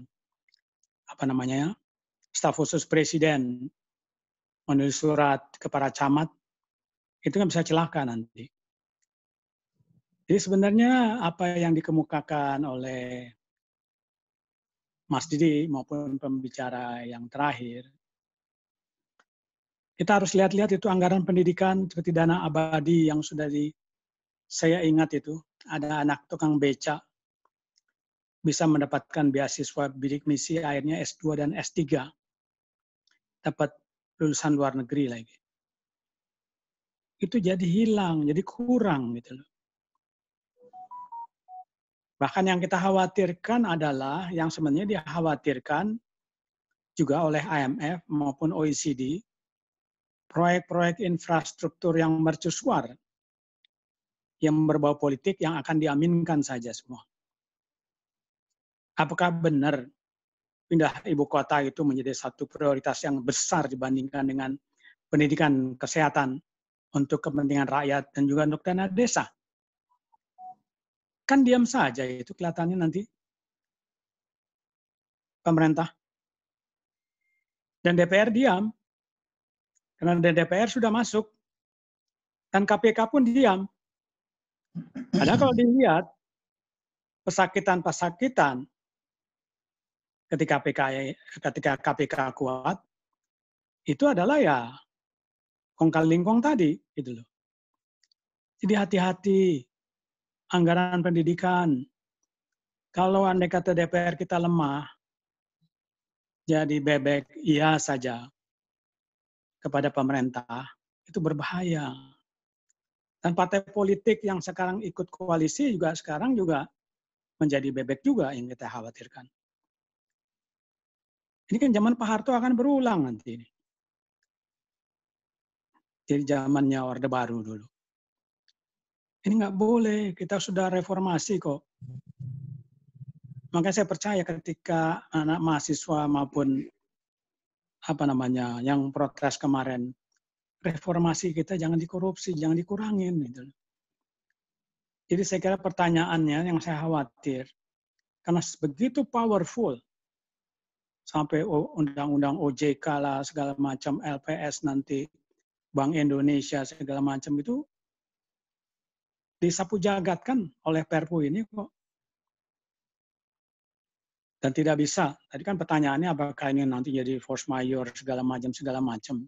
Saya sudah tanya kepada beberapa ahli hukum, tapi memang belum ada jawaban yang tepat. Jadi emang ini menjadi concern kita semua lah. Saya senang Mas Didi ini LP3S mengambil inisiatif ya diskusi ini. Mudah-mudahan tergeraklah ya DPR kita, jangan malah membebek gitu. Anggota koalisinya merasa enjoy dengan kondisi ini. Tetap keberhati-hatian ini untuk suatu kepentingan rakyat ini, pendidikan dan kesehatan itu harus kelihatan. Karena saya telah di dalam brief summary yang saya bikin itu dilihatkan kan, yang paling besar itu untuk insentif ekonomi dan relaksasi pajak korporasi. Nah, berarti kan ini ya saya ingatlah ketika tahun 98 itu, ketika masih terjadi arah ke reformasi ini. Jadi tidak boleh politik kita seperti kayak begini, dalam politik anggaran kita seperti ini gitu. On behalf di dalam masalah sekarang COVID. Ya, COVID kan biar gimana satu saat juga dia akan mereda. Oleh karena itu kalau kita ingat-ingatkan seperti ini, pertanyaan Anda itu sangat benar. Itu yang kita resahkan, itu yang kita ingatkan di dalam diskusi kita sore hari ini gitu loh. Mudah-mudahan didengar oleh anggota-anggota DPR kita yang sudah kelewat nyaman menurut saya kehidupan mereka sekarang dalam berpolitiknya, dan akhirnya mereka juga ikut kenyamanan tersebut yang sebenarnya rakyat besar belum tentu semuanya nyaman. Jadi saya khawatir kalau anggaran pendidikan desa, usaha kecil dan menengah ini berkurang gitu. Walaupun katakan ada lah gitu. Ya, barangkali ini Mas Didi saya sedikit baik Mas. Baik Mas. Nambah. Terima kasih. Ya. Baik, tambahan saya sedikit saja untuk 4 yang bertanya tentang force majeure. Ya. Force majeure ini bisa dipakai sebagai alasan, instrumen alat untuk tidak memenuhi kewajiban. Ya enggak? Yang bertanya siapa tadi ya? Mas Wija, moderator ada? Mas Wija, kedengaran suara saya ya, teman-teman ya? Kedengaran, Pak. Kedengaran, Prof. Ya, oke. Ya. Jadi force majeure itu bisa dipakai. Yang tanya tadi baru saya, Dodi dari Depok. Oh iya, Mas Dodi ya. Mas Dodi ya, bisa dipakai sebagai alat untuk tidak memenuhi kewajibannya dengan alasan krisis, bencana. Ya. Nah, ini saya curigai sebagai proses awal penumpang gelap mempengaruhi pemerintah presiden. Ya, untuk tidak memenuhi kewajibannya walaupun dinetralisir oleh Pak Mahfud MD. Ya. Pak Mahfud MD mengatakan bahwa meskipun sudah ditetapkan force majeure, tapi itu bukan alasan untuk tidak memenuhi kewajiban, ya, berdasarkan alasan krisis, yaitu ruang untuk negosiasi. Ya. Nah sekarang perkataan Mahfud MD untuk ruang negosiasi itu kalah dengan undang-undang, ya enggak? Force majeure itu ya adalah karena krisis, maka kewajiban dari satu kontrak-kontrak yang banyak itu bisa hilang. Dan ini saya curigai sebagai satu tahap kemenangan para penumpang gelap. Apa masalahnya? Kan masalahnya bukan force majeure, ya enggak? Masalahnya bukan bencana saja, tapi masalah utamanya itu bagaimana kita social distancing, lockdown, memenuhi APD, menyiapkan rumah sakit yang banyak, menyiapkan pangan, logistik, dan seterusnya. Jadi sudah alokasi dana cukup banyak, sekarang diberikan kebebasan lagi untuk mengelak dari tanggung jawab dan kewajiban. Ini adalah bagian dari proses yang biasa di dalam internal kekuasaan, ya, untuk saling mempengaruhi, ya. Dan ini sudah dipengaruhi, ya, sehingga nanti bisa menyelamatkan diri orang-orang yang punya kepentingan, bisa menyelamatkan diri dengan alasan force majeure ini. Itu, ya. Kemudian masalah KPK dengan korupsi di sinyal masalah KPK, ya. Masalah KPK ini saya kira judul tadi itu adalah KPK masih hidup. Sebenarnya itu sindiran, ya teman-teman, ya, itu sindiran. Dan Pak Wijak tadi sudah menyatakan bahwa situasinya, Pak Dipo juga seperti itu. Ya sudah dilemahkan. KPK itu dalam sejarah sudah dilemahkan, diamputasi kakinya pada masa pemerintahan sekarang. Ya, itu sejarah yang tidak bisa diikuti, ya. Dan ini memberikan keleluasaan, ya, untuk di sekitar kekuasaan itu, ya, seperti Mas Yogi tadi, ya, menanyakan soal surat kecamat, kemudian alokasi 4-5 triliun program-program yang kaitannya dengan staf khusus presiden, ya. Ini menandakan bahwa tertib demokrasi dan rule of law itu masih berat di dalam inti pemerintahan dan kekuasaan. Rule of law dan demokrasi itu masih berat. Ya, nggak seperti ini kan enteng-entengan. Triliunan uang ditunjuk sana, dialokasikan sana ke situ dengan kelompoknya di kanan kirinya. Ini satu hal yang menurut saya cukup berat, ya, yang bisa kita lihat, ya. Yang terakhir, Mas Umar, tentang Perpu ini sudah saya jelaskan, Mas, ya, bahwa sekaligus menambahkan Pak Dipo bahwa apakah berhasil atau tidak, saya kira tanpa kritik kita ataupun dengan kritik kita ini most likely berhasil, ya, meskipun kritiknya banyak. Dan inilah kemudian kekuasaan itu sudah berbalik, ya, berbalik arah menjadi ke arah otoriter seperti Mas Tarli tadi sudah menyebutkan, ya. Ini DPR-nya lemah dan kemudian kekuasaan bisa dengan leluasa untuk menggerakkan apa saja yang dia mau. Dan ini check and balance itu sudah sangat kurang, ya. Dan juga oposisinya jadi Menteri Pertahanan itu semakin lengkap lah situasi dan keadaan seperti ini, Mas. Dan sedikit tanggapan 1-2 menit, ya, yang Mas Dipo katakan tadi, ya, anggaran pendidikan sudah diambil sebagian, yaitu anggaran dana abadi untuk beasiswa sudah diambil. Kemudian dana untuk untuk dana langsung, ya, untuk namanya tetap pendidikan tapi dialokasikan untuk kegiatan COVID. Itu sudah digeser seperti itu. Dan kemudian proyek mercusuar tidak ada satupun suara dari DPR, dari pemerintah, dari presiden itu ditunda. Itu menandakan bahwa ini akan diteruskan sebagai sensasi pembuat sejarah, keagungan, dan kepentingan-kepentingan yang sifatnya sangat individual, ya. Dan itu tidak memikirkan kepentingan luas, bahwa dana itu akan bahwa program mercusuar itu akan kurang. Ya, ini kayak raja bikin piramid lah, kira-kira begitu. Seperti itu. Saya kira seperti itu, ya, teman-teman, ya. Pak Malik itu nggak usah pakai headset, tidak kedengaran. Saya kira Pak Malik boleh bicara deh. Dia belum bicara di tadi. Headsetnya nggak usah dipakai, di-unmute. Pak Wija mana? Hilang, ya? Pak Wija hilang sinyal, Pak. Hilang sinyal. Ya, diganti. Prof, sedikit lagi, Prof. Tadi belum satu pertanyaan, Prof. Silakan. Umar, ya.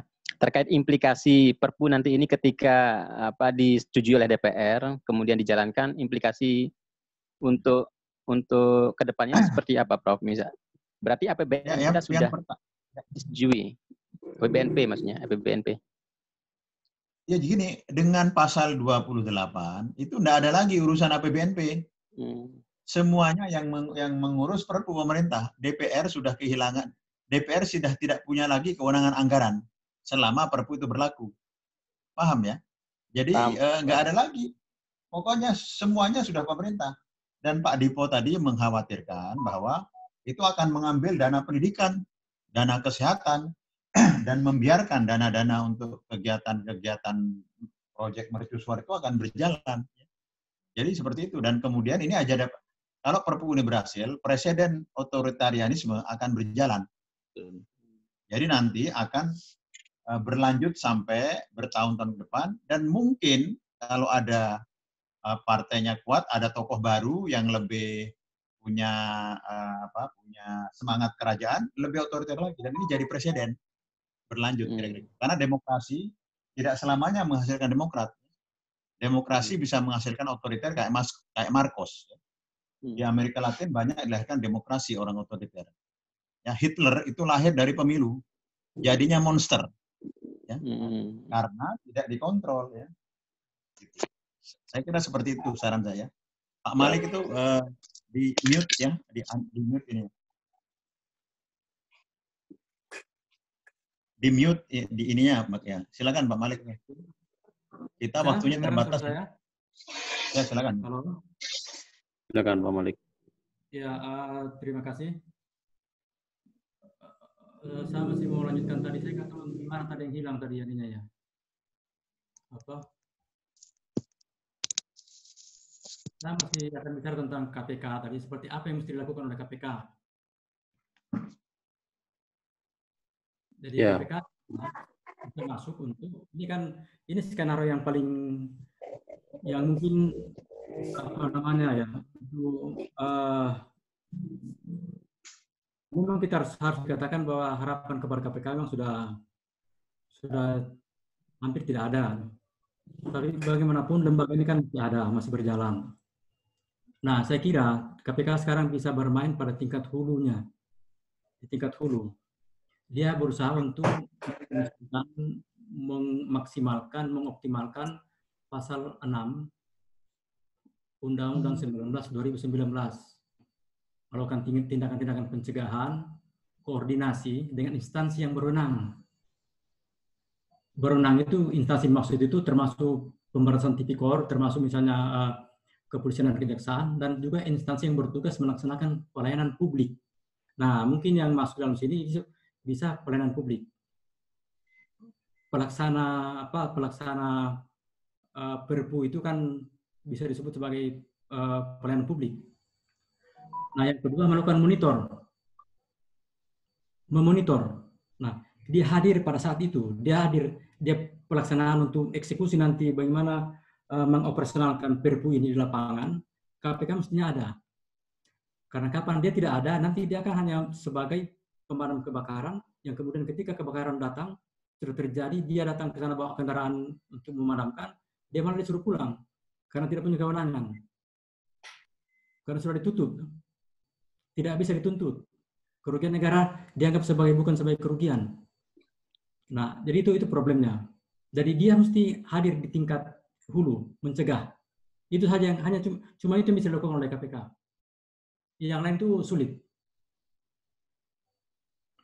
Jadi ini harapan yang terakhir dari harapan publik, mungkin yang paling bisa diharapkan kepada KPK. Jadi saya kira itu saja yang saya bisa sampaikan. Jadi kita tidak terlalu banyak berharap, tapi kalau itu dilakukan oleh KPK di tingkat pencegahan, nah mungkin ini kerugian-kerugian yang sangat besar itu bisa diminimalkan. Ya, saya kira itu saja. Terima kasih. Ya, terima kasih Pak Malik. Ya, baik. Demikian tadi uraian dari Pak Malik Ruslan. Ya. Saya, Ridwan, mungkin menggantikan Pak Wijayanto sebagai moderator karena barusan kehilangan sinyal internet. Ya. Terima kasih Mas Ridwan sudah menggantikan saya. Oh ya, sudah ada lagi ya. Monggo Pak Wija. Ya, oke. Ya, maaf teman-teman. Ini salah satu kendala ya kalau kita menggunakan seminar dengan webinar dengan Zoom seperti ini. Di satu sisi ada keuntungan di mana kita bisa melampaui jarak geografis di antara kita. Teman-teman dari luar Jawa bisa bergabung bersama kita, teman-teman di Jakarta, di Semarang, di Bandung, di Depok ya. Bahkan di luar negeri juga bisa bergabung bersama-sama. Sayangnya kadang-kadang teknologi juga ada sisi kelemahannya juga. Oke. Mas Ridwan masih mendengar saya? Tadi sudah sampai mana? Apakah pemateri? Barusan semua pertanyaan yang sesi pertama tadi sudah dijawab Prof. Didik dan Pak Dipo. Kemudian Pak Malik juga barusan menguraikan materi yang tadi sempat terputus. Gitu, Baik, kalau begitu sekarang termin kedua Mas Ridwan ya untuk penanya ya. Oke, sudah ada yang menunjukkan jari di sana. Ada adinda saya di Depok ya, pengacara muda berbakat, nekat berbakat itu. Hendra Warman, silahkan untuk mengajukan pertanyaan, Pak Hendra. Baik, terima kasih Mas Wija. Salam hormat buat Pak Dipo, Prof. Didik, dan Pak Malik, dan teman-teman semua sekalian. Sebagaimana tadi juga sudah dibahas juga, ada dalam Perpu 1 2020 tersebut, ada kewenangan-kewenangan lembaga-lembaga lain yang tergabung dalam KSSK, itu semuanya diperbolehkan. Dalam undang-undang khusus mereka, misalkan LP3 Menq boleh batasnya adalah 3% defisitnya, sehingga ini boleh lebih. Kemudian Bank Indonesia yang tadinya di Undang-Undang Bank Indonesia tidak boleh membeli surat utang negara, namun di Perpu 1 2020 diperbolehkan. Begitu juga kewenangan LPS yang lain, LPS dan lain sebagainya. Nah, yang ingin saya tanyakan adalah apa konsekuensinya secara finansial, secara kajian keuangan negara ketika Bank Indonesia diperbolehkan membeli surat utang negara di pasar perdana. Mohon izin, mohon pendapat Pak Dipo maupun Prof. Didik. Terima kasih Mas Wija atas kesempatannya. Baik,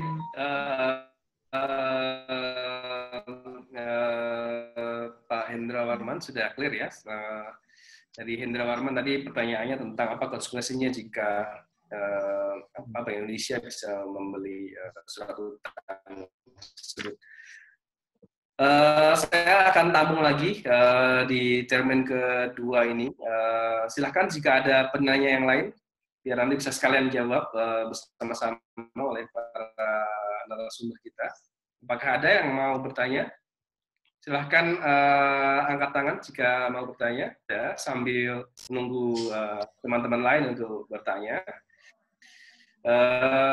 Silahkan bisa dijawab mungkin kepada Pak Dipo, Prof. Didik juga.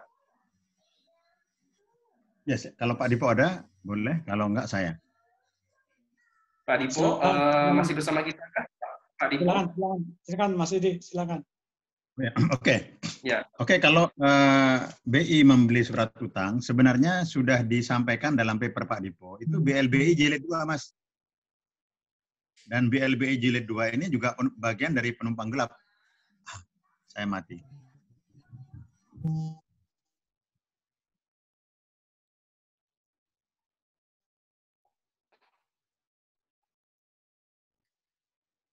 BLBI jilid 2 juga menjadi penumpang gelap ya.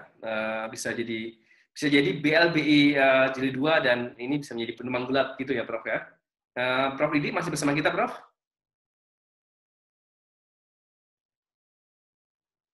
Halo. Saya baterainya habis. Sudah kedengaran lagi nggak saya? Halo? Sudah Prof. Ya Prof, sudah Prof. Ya, Saya pas ganti sekali. komputer karena baterainya habis, saya lupa mengisi baterai. Ya, Begini, Prof. pertanyaan kalau BI itu bisa membeli surat utang, itu di papernya Pak Dipo itu sudah clear, tadi lupa menyampaikan, yaitu BLBI jilid 2 mirip.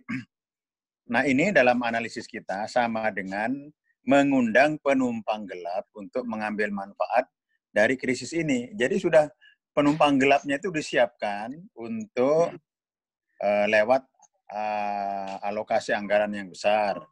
Kedua, diberi peluang dengan tidak memenuhi kewajiban di force majeure. Ketiga, diberikan peluang untuk di BLBI ini. Ini harus dipikirkan sebagai satu kritik dan hati-hati ya. Dan ya inilah proses membuat undang-undang itu banyak sekali itu eselon-eselon 2 yang bikin. Eselon 2, staf ahli, konsultan yang bikin. Jadi dimasuk-masukkan seperti ini. Jadi banyak seperti itu ya. Dan itu melibatkan puluhan orang atau mungkin ratusan yang terlibat dan nyelip-nyelip aja. Ini penyelundupan. Banyak sekali penyelundupan pasal di dalamnya ya. Kalau pemerintah tidak hati-hati, menteri tidak hati-hati, ya seperti ini jadinya ya. Kita sudah 2,5 jam ya, Mas Wija, nanti mungkin dibuka terakhir kalau memang ada ya. Terima kasih sekali. Siap, Prof. Siap, Prof. Baik. Sebelum kita tutup, teman-teman, diskusi siang hari ini cukup seru tadi, baik dari para pembicara maupun pertanyaannya juga bagus-bagus. Sudah hampir 2 jam, kita mulai jam 2 tadi ya, jam 2 lebih sedikit. Mungkin kesempatan untuk penanya terakhir, jika masih ada. Ya, Assalamualaikum warahmatullahi wabarakatuh. Ya, silahkan Mas Lukman dari Lamongan ya.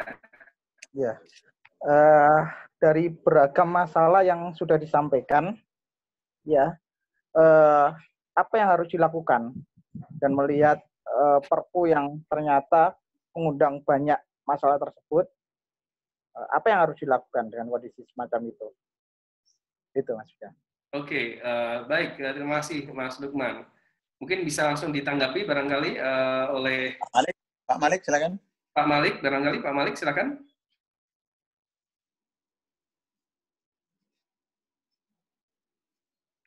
Di-unmute dulu Pak Malik sebelum bicara, ya.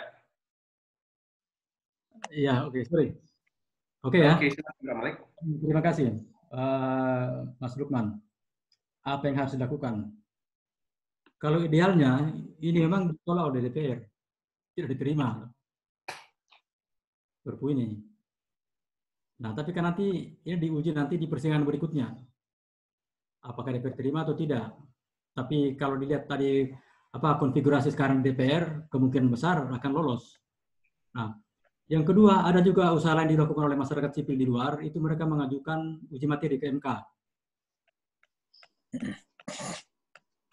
Yang ketiga, kalau memang tidak bisa, jadi kita berusaha untuk melihat dari harapan-harapan kemungkinan yang bisa dilakukan dari yang paling mungkin yang paling ideal, kemudian sampai kepada pilihan yang paling buruk di antara yang buruk, yang terbaik di antara yang buruk. Nah, yang terakhir mungkin ya memang mendorong KPK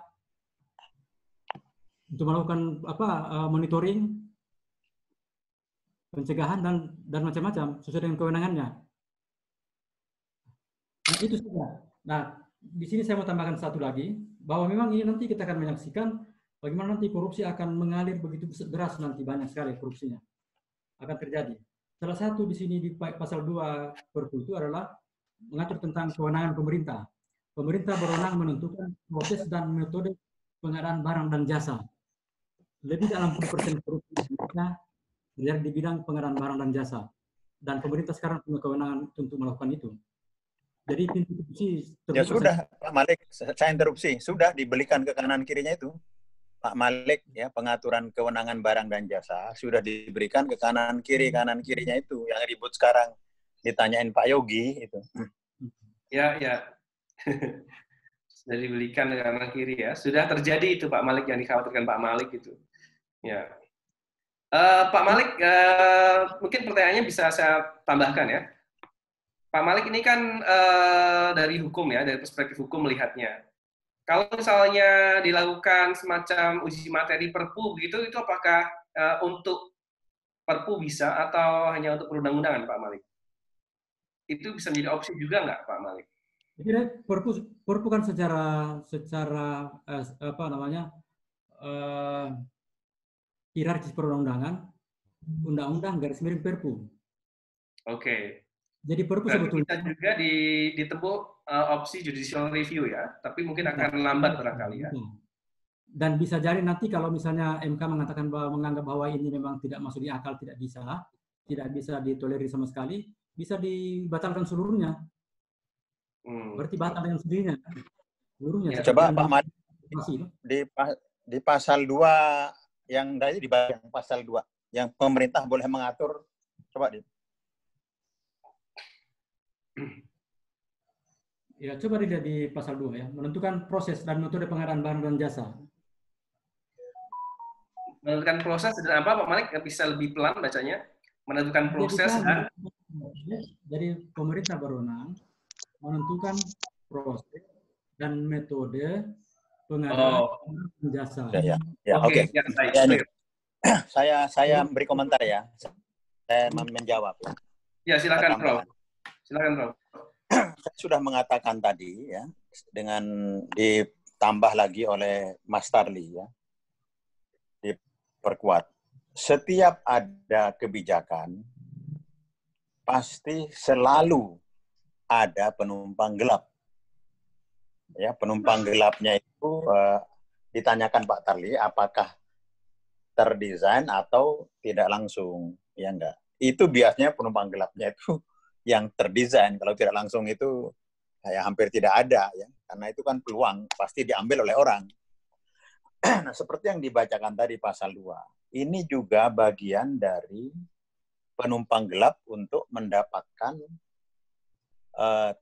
mendapatkan peluang proyek-proyek apapun, dan pemerintah bisa menentukan tidak perlu tender, tidak perlu ini, ditunjuk, dan itu sudah terjadi.